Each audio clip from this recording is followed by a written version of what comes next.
আগে বলুন তো, আপনি কি জানেন মহাদেব কেন বাঘের চামড়া পরিধান করেন? স্বর্গের সকল দেবদেবীদের দেখবেন অলংকারে শোভিত এবং খুব সুন্দর সুন্দর পোশাক পরেন, কিন্তু একমাত্র মহাদেবই কেন বাঘের চামড়া পরেন? 90% হিন্দু বা সনাতনী লোক জানেনই না কেন মহাদেব বা শিবশঙ্কর বাঘের চামড়া পরিধান করেন, অন্য সকল দেবতাদের মধ্যে সুন্দর পোশাক পরিধান করেন না। তো যদি আপনি না জানেন, সকল সনাতনীর কাছে অনুরোধ যে পুরো ভিডিও অবশ্যই দেখবেন। তো চলুন ভিডিওটি শুরু করি। স্বর্গের দেবদেবীরা আমরা সর্বদাই দেখি সুন্দরভাবে সজ্জিত হয়ে থাকে, কিন্তু দেবাদিদেব মহাদেবের বেলায় কেন তা ব্যতিক্রম হয়? কেন তিনি পরিধান করেন বাঘের ছাল? তাকে কখনোই অন্য পোশাকে আমরা দেখি না কেন? এর পিছনে আসল কারণটাই বা কি? কেউ কি জানেন? জানলে অবশ্যই কমেন্ট বক্সে জানাতে ভুলবেন না। বহু ধর্মীয় কারণ আমাদের অজানা।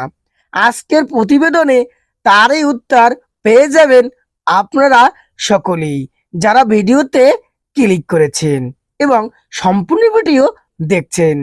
সব থেকে মজার বিষয় হলো শিবের আশ্চর্য রূপ এবং পুরুষালী চেহারা দেখে সেখানকার ঋষিদের স্ত্রীরা আকৃষ্ট হয়ে পড়েছিলেন। সেখানকার ঋষিরা যখন জানতে পারেন তাদের স্ত্রীরা শিবের চেহারাতে মুগ্ধ হয়ে পড়েছেন, তারা ক্রুদ্ধ হয়ে যান। এমনকি তারা দেবাদিদেব মহাদেবকেও মেরে ফেলার চেষ্টা পর্যন্ত করেছিলেন। কিভাবে নিজের প্রাণ রক্ষা করলেন মহাদেব? তিনি চাইলে সুন্দর পোশাক পরিধান করতে পারতেন, তবে কেনই বা বেছে নিলেন এমন পোশাক? কি অর্থ লুকিয়ে আছে এর পিছনে? এর পেছনে লুকিয়ে আছে এক অজানা পৌরাণিক কাহিনী, যা অনেকেই সঠিকভাবে জানে না। একদিন দেবাদিদেব মহাদেব একটি বনে গিয়েছিলেন। সেখানে কয়েকজন ঋষি তাদের পরিবারের সঙ্গে বসবাস করতেন, কিন্তু আশ্চর্যের বিষয় হলো তিনি দেবাদিদেব মহাদেব সেই বনের মধ্যে ঘোরাফেরা করলো, তার কাছে ছিল না কোনো পোশাক। বনের ঋষিরা যেমন পরিকল্পনা করেছিলেন, সেই পরিকল্পনা অনুসারে শিবের ভূমির পথে একটা বড় গর্ত করেছিলেন এবং তাতে ছেড়ে দিলেন বাঘ।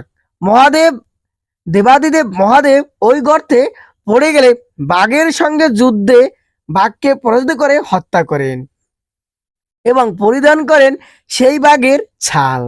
ঠিক সেই সময় থেকে মহাদেব সর্বদাই পরিত্যাগ করেন বাঘের ছাল। তাকে অন্য পোশাকে আমরা সাধারণত দেখতেই পাই না। শিবের এই রূপ দেখে ঋষিরা তাদের ভুল বুঝতে পারে এবং দেবাদিদেবের কাছে ক্ষমা প্রার্থনা করেন।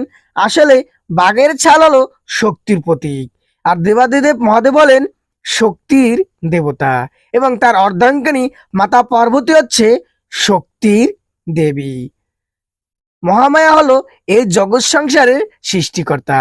তিনি হচ্ছেন দেবাদিদেব মহাদেবের অর্ধাঙ্গিনী।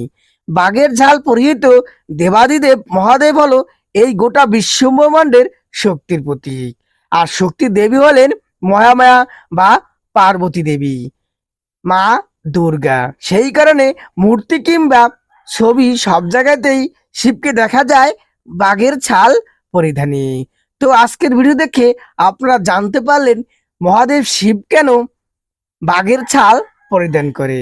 ভিডিও ভালো লাগলে সবার মাঝে শেয়ার করে দিন এবং চ্যানেলটিকে সাবস্ক্রাইব করে পাশের ঘন্টা আইকনটি বাজিয়ে দিন, যাতে নতুন ভিডিও আপলোড করার সাথে সাথে আপনার কাছে নোটিফিকেশন পৌঁছে যায়।